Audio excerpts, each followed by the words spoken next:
Assalamualaikum warahmatullahi wabarakatuh, sahabat-sahabat semuanya. Selamat datang kembali di channel Jejak Makna. Sebelum kita mulai, alangkah baiknya kita tulis shalawat di kolom komentar sebagai bentuk kecintaan kita kepada Nabi Muhammad. Semoga dengan bershalawat, kita semua mendapatkan syafaat beliau di hari kiamat nanti. Amin. Jakarta, 2025. Hujan gerimis turun pelan membasahi pelataran Istana Merdeka. Di balik kaca jendela ruang kerja Wakil Presiden, Gibran Rakabuming duduk sambil menatap langit mendung. Tangannya memegang map berisi dokumen program pangan nasional, tetapi pikirannya melayang ke arah lain. Ia merasa ada sesuatu yang janggal sejak pagi. Udara di istana terasa lebih dingin dari biasanya. Seakan-akan sedang menanti kedatangan sesuatu atau seseorang. Seorang ajudan tiba-tiba mengetuk pintu dan masuk dengan wajah bingung.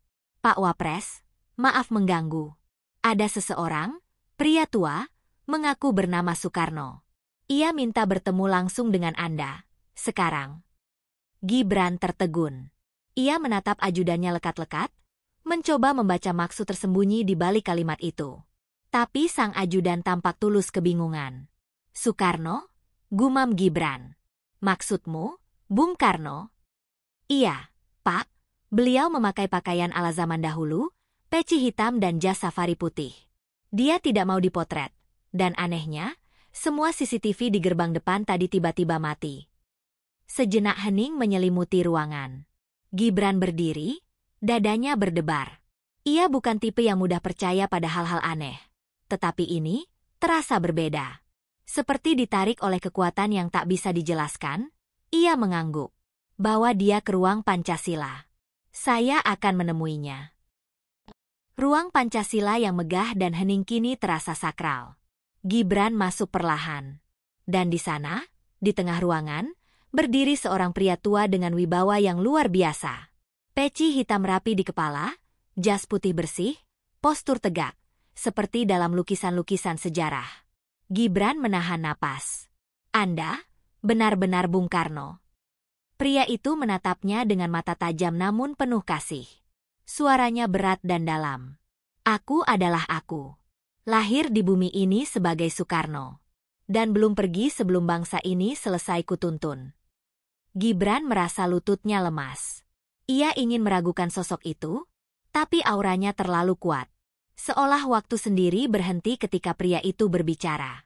Tak ada suara lain, hanya gema sejarah yang menggetarkan jiwa. "Aku datang," lanjut Soekarno, "karena waktunya telah tiba. Pesan harus disampaikan. Kepada engkau, Gibran Rakabuming, penerus darah rakyat yang kini berdiri di tengah persimpangan." "Apa maksud Bung Karno?" tanya Gibran perlahan. Soekarno mendekat. Ia mengeluarkan sebuah gulungan kertas tua dari balik jasnya, bertuliskan tangan dengan tinta hitam yang sudah mulai pudar. Di atasnya tertulis, "Amanat untuk Indonesia 2045. Ini kutulis sebelum aku hilang. Dan sekarang waktunya diberikan padamu." Gibran menerima gulungan itu dengan tangan gemetar. Ia tahu, hidupnya tidak akan pernah sama lagi setelah ini. Dan ketika ia mendongak, Soekarno telah menghilang. Seperti bayang-bayang masa lalu yang datang hanya untuk menyalakan bara api masa depan. Langit Jakarta mulai cerah, tapi suasana di dalam ruang kerja Wakil Presiden belum juga reda dari ketegangan. Gibran Rakabuming masih terpaku di kursinya, memandangi gulungan kertas kuno yang baru saja diberikan oleh sosok yang mengaku sebagai Bung Karno. Di dalam benaknya, ratusan pertanyaan berputar. Apakah itu nyata? Apakah dia sedang bermimpi? Tapi semuanya terasa terlalu jelas, terlalu nyata untuk disebut halusinasi. Ia membuka perlahan gulungan tersebut. Kertasnya berwarna kekuningan, seperti telah melewati puluhan tahun terlipat rapi. Aroma lembut kertas tua dan tinta menguar dari permukaannya. Tulisan tangan yang tegas namun klasik terbaca jelas di bagian atas. "Amanat untuk pemimpin masa depan, demi Indonesia yang merdeka sempurna. Soekarno." Napas Gibran tercekat. Ia membaca perlahan baris demi baris. 1. Jagalah kemerdekaan bukan hanya dari penjajahan asing, tetapi dari kerakusan anak bangsa sendiri. Korupsi adalah penjajahan bentuk baru.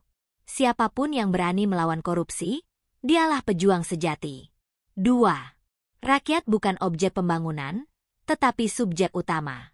Jika engkau ingin membangun bangsa ini, dengarkan tangis petani, jerit nelayan, dan bisikan anak-anak miskin di kolong jembatan. Di sanalah suara Tuhan. 3. Hati-hati dengan politik dinasti dan kemegahan kekuasaan. Jangan sampai darahmu menjebakmu. Pemimpin harus berani ditinggalkan demi prinsip, bukan berpegang pada kursi demi nama. 4. Indonesia akan diguncang badai besar sebelum tahun 2045. Perpecahan, adu domba, hingga perang digital akan menguji persatuan bangsa. Siapkan generasi muda agar tidak mudah dibeli dengan gadget, konten, dan kebencian. 5. Saat sejarah mencatat namamu, biarlah bukan karena engkau anak atau cucu siapa, tetapi karena engkau berdiri saat semua orang duduk dan berjalan saat semua orang diam. Gibran menutup gulungan itu perlahan. Matanya berkaca-kaca. Ia tahu, ini lebih dari sekadar tulisan kuno. Ini adalah amanat, warisan, bahkan mungkin sumpah. Ini bukan kebetulan, gumamnya.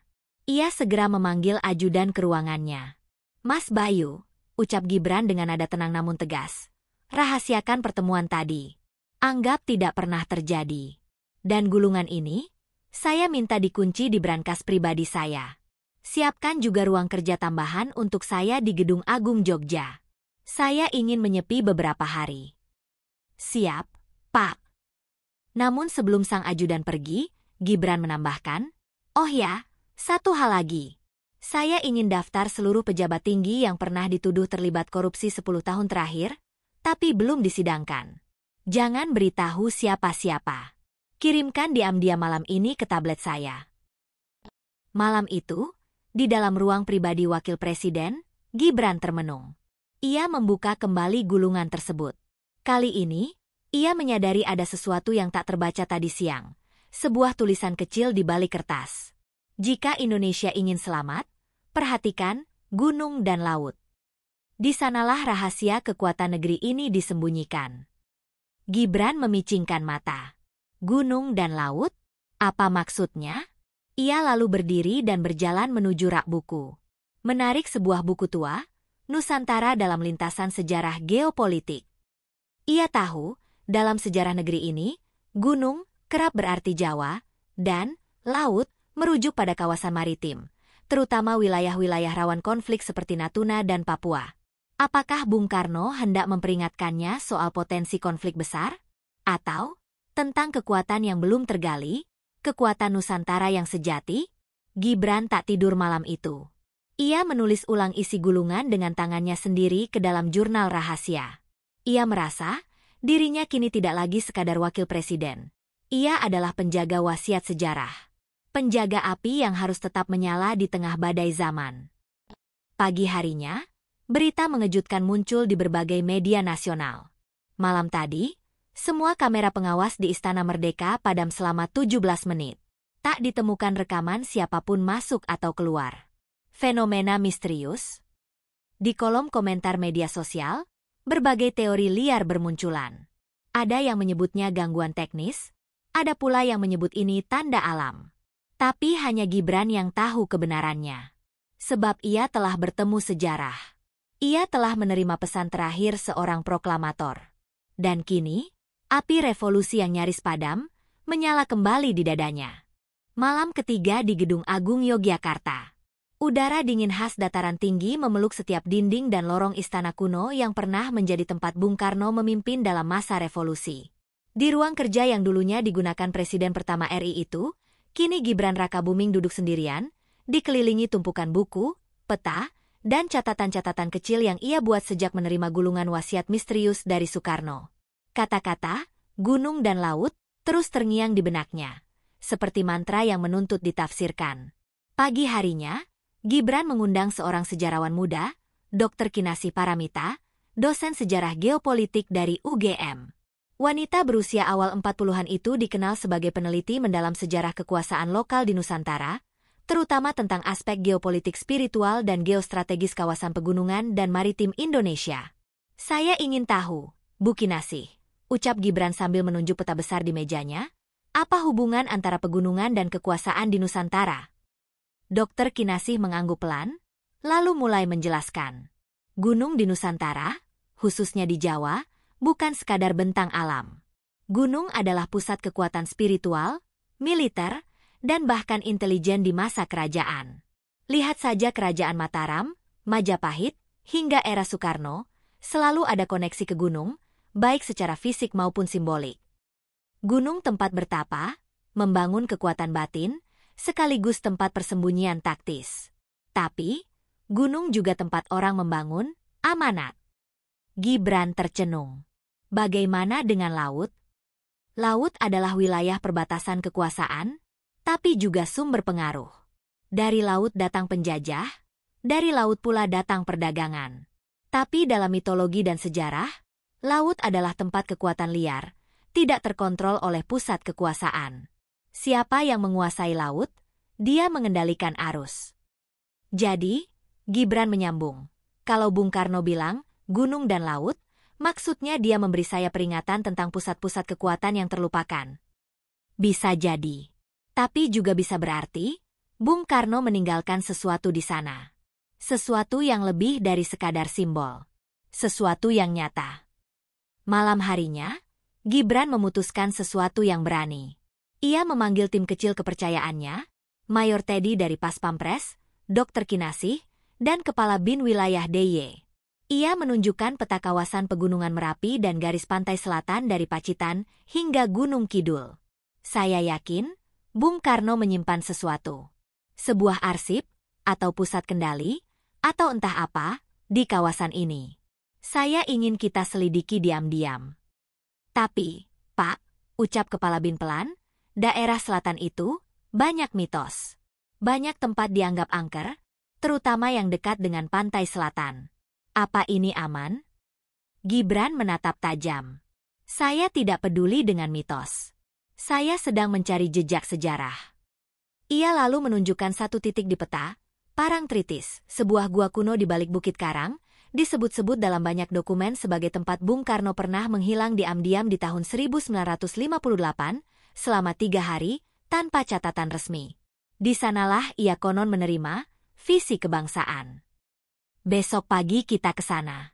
Saya minta tidak ada pengawalan besar. Hanya tim ini. Keesokan harinya, mereka berangkat pagi-pagi buta, menembus kabut dan jalan setapak tersembunyi di balik Parangtritis. Dokter Kinasih memandu dengan bantuan peta tua yang ia temukan di Perpustakaan Nasional.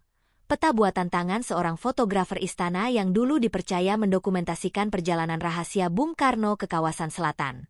Setelah berjalan hampir 2 jam melewati jalan berbatu, semak berduri, dan reruntuhan batu karang, mereka tiba di mulut gua yang tersembunyi di balik lebatnya semak belukar. Pintu masuknya sempit, tapi di dalamnya, gua itu membentang luas seperti aula rahasia. Udara lembab, tapi tidak berbau busuk. Justru harum, seperti wangi bunga melati dan dupa yang samar-samar. Di tengah gua, mereka menemukan sebuah altar batu. Di atasnya, ada kotak kayu tua yang terkunci dengan rantai besi berkarat. Gibran menatapnya dalam diam. Mayor Teddy mengangkat kunci yang tergantung di sisi altar. Ajaibnya, rantai itu masih bisa dibuka. Ketika kotak itu dibuka, mereka semua terdiam. Isinya bukan harta, bukan senjata, tapi arsip rahasia. Dokumen-dokumen tertulis tangan, rekaman pidato Bung Karno yang tak pernah dipublikasikan, dan satu peta besar yang belum pernah terlihat sebelumnya. Peta itu menunjukkan seluruh kepulauan Indonesia, tapi dengan simbol-simbol misterius berwarna merah dan emas di titik-titik tertentu. Aceh, Kalimantan Timur, Papua Barat, Timor, dan Gunung Salak. Di pojok peta, tertulis tangan. Inilah titik-titik api. Bila kelak negeri ini disulut dari dalam, api akan membesar dari tempat ini. Maka padamkan sebelum menyala. Dan kobarkan kembali jika ingin Indonesia bangkit. Gibran tak bisa berkata-kata. Ia sadar, ia telah menemukan bukan hanya warisan, tapi peta krisis dan peta kebangkitan. Malam itu, rombongan kecil mereka kembali ke Yogyakarta dalam diam. Di dalam mobil, Gibran memandangi peta itu berkali-kali. Ada rasa takut, tapi juga semangat yang membakar. Ia tahu, Amanat Bung Karno bukan tentang politik praktis, tapi tentang nasib bangsa yang ditentukan oleh pemimpin yang berani menggali sejarah, menghadapi ketakutan, dan bergerak meski sendiri. Sesampainya di Gedung Agung, Gibran berdiri menghadap langit malam dan bergumam, "Bung Karno, saya mengerti sekarang, dan saya tidak akan diam." Di langit selatan, petir menyambar jauh di laut, seolah semesta menjawab. 3 hari setelah menemukan peta rahasia peninggalan Bung Karno di gua tersembunyi Parangtritis, Gibran kembali ke Jakarta. Penerbangan subuh itu terasa lebih berat dari biasanya. Di dalam jet kepresidenan kecil yang ia tumpangi sendirian, Gibran hanya memandangi satu benda. Peta merah dan emas yang kini sudah dibingkai dalam lapisan plastik tahan api dan kelembapan, diletakkan di pangkuannya. Di bawah simbol-simbol merah itu, ia membaca ulang tulisan tangan Bung Karno. "Padamkan sebelum menyala. Kobarkan jika ingin Indonesia bangkit." Makna kata-kata itu menggantung bagai pedang di atas kepala. Ia mulai menafsirkan bahwa titik api itu adalah wilayah-wilayah yang memiliki potensi konflik besar, baik sosial, politik, maupun ekonomi, yang jika tidak ditangani dengan bijak, akan membakar Indonesia dari dalam. Tapi, bila diarahkan dengan benar, justru bisa menjadi titik penyulut kebangkitan bangsa. Jakarta menyambut Gibran dengan panas dan lalu lintas kacau. Tapi kali ini, pikirannya tak diganggu oleh hal-hal biasa. Ia tak lagi berpikir sebagai seorang wakil presiden yang baru menjabat. Dalam benaknya kini, ia sedang berpikir seperti seorang pemimpin yang tengah menapaki jejak sang pendiri bangsa. Titik pertama dalam peta adalah Aceh. Disinilah dulu api perlawanan terhadap kolonialisme pertama kali berkobar. Tapi Gibran tahu, Aceh saat ini menyimpan bara dalam sekam, ketimpangan pembangunan pasca tsunami, konflik politik lokal, dan celah masuknya kepentingan luar negeri lewat pelabuhan-pelabuhan dagang internasional. Ia memanggil Dirdes Bin, Direktur Daerah Badan Intelijen Negara, wilayah Sumatera, dan memintanya laporan khusus yang tidak bisa disampaikan lewat jalur digital. 2 hari kemudian, pertemuan tertutup dilakukan di sebuah ruang rahasia bawah tanah di Kompleks Istana Negara. Dirdes itu menyerahkan sebuah laporan setebal 200 halaman, tapi Gibran hanya bertanya satu hal. Apakah Aceh aman? Pria parubaya itu menjawab pelan, aman tapi dalam status tidur. Jika ada aktor asing yang menyalakan kembali narasi separatis, dengan kondisi ekonomi rakyat yang belum merata dan sistem hukum lokal yang masih goyah, Aceh bisa meledak lagi dalam hitungan bulan. Siapa aktor asing yang paling aktif di sana? 2. 1 dari Timur Tengah, 1 dari Blok Asia Timur yang ingin pelabuhan Sabang menjadi milik mereka. Gibran menahan napas. Ia sadar, Bung Karno tak bicara soal ramalan. Ia bicara tentang prediksi strategis berbasis sejarah. Titik berikutnya yang membuat Gibran penasaran adalah Gunung Salak, dekat Bogor. Titik itu bukan daerah konflik, bukan pula wilayah sensitif seperti Aceh. Tapi dari dahulu, Gunung Salak dikenal dengan 2 hal, kecelakaan misterius dan aktivitas militer non-resmi. Bahkan menurut catatan intelijen yang diwarisi dari masa Orde Lama, kawasan ini digunakan sebagai lokasi percobaan teknologi dan sistem pertahanan alternatif. Gibran menghubungi Mayor Teddy, kini ditugaskan diam-diam di Pas Pampres Unit Khusus. Mereka sepakat untuk naik ke Gunung Salak dengan kendaraan taktis dan tanpa pengawalan terbuka. Pendakian dimulai malam hari, menyusuri jalur lama yang konon pernah digunakan Bung Karno pada tahun 1962, ketika ia menghilang selama seminggu untuk melakukan pengamatan spiritual dan ilmiah bersama tim rahasianya. Di ketinggian 1.200 meter, mereka tiba di sebuah bunker tua yang tersembunyi di balik rerimbunan pinus. Terkunci rapat dan berkarat, tapi tampaknya baru saja dibersihkan. Ada jejak langkah.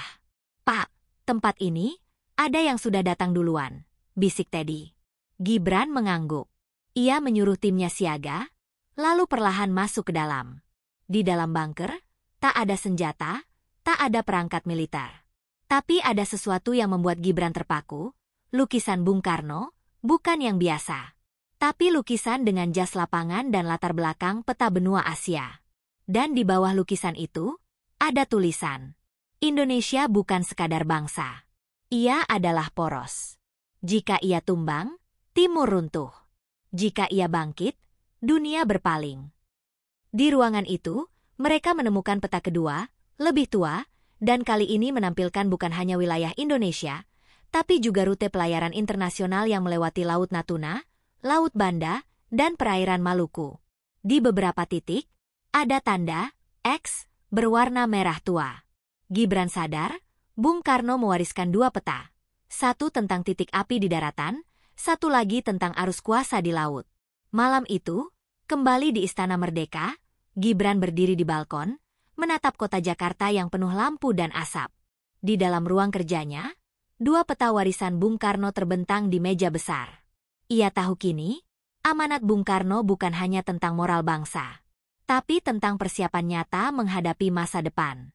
Ia mengambil pulpen dan mulai mencoret di kertas memo. Bangun pusat penguatan ekonomi dan pendidikan di titik api. Perkuat diplomasi dengan negara-negara yang coba menanam pengaruh di pelabuhan-pelabuhan kunci. Bersihkan jalur intelijen dari pengaruh asing. Bentuk satuan kecil pemetaan konflik masa depan berbasis sejarah, bukan politik harian. Gibran meletakkan pulpen. Ia menatap foto Bung Karno di dinding. Dan kali ini, ia tahu, ia tidak lagi hanya menjadi wakil presiden. Ia sedang dipersiapkan menjadi penjaga api bangsa. Di ruang bawah tanah istana, seseorang membuka rekaman CCTV yang tidak terhubung dengan sistem nasional. Kamera rahasia menampilkan pertemuan Gibran dengan para timnya, dengan suara Bung Karno yang diputar dari rekaman kuno. Seorang pria tua berjas coklat duduk sendirian di ruang itu, hanya tersenyum. Matanya menatap tajam layar, lalu berbisik. Sekarang kau sudah tahu, Gibran, tapi ujian sesungguhnya baru akan datang. Dan itulah kisah mengejutkan. Ternyata Soekarno masih hidup dan menyampaikan pesan rahasia kepada Gibran Rakabuming di Istana Merdeka. Sebuah cerita penuh teka-teki, simbol, dan makna mendalam tentang masa depan Indonesia. Apakah Gibran akan berhasil menjalankan amanah Bung Karno? Apakah titik-titik merah itu akan menjadi bara kebangkitan? Atau malah ledakan kehancuran? Jangan lupa like kalau kamu suka ceritanya. Komen pendapat kamu di bawah, dan share ke teman-temanmu yang cinta sejarah dan politik Indonesia. Subscribe sekarang juga, karena di episode berikutnya, kisah ini akan berlanjut lebih dalam dan lebih panas. Sampai jumpa di video berikutnya. Merdeka!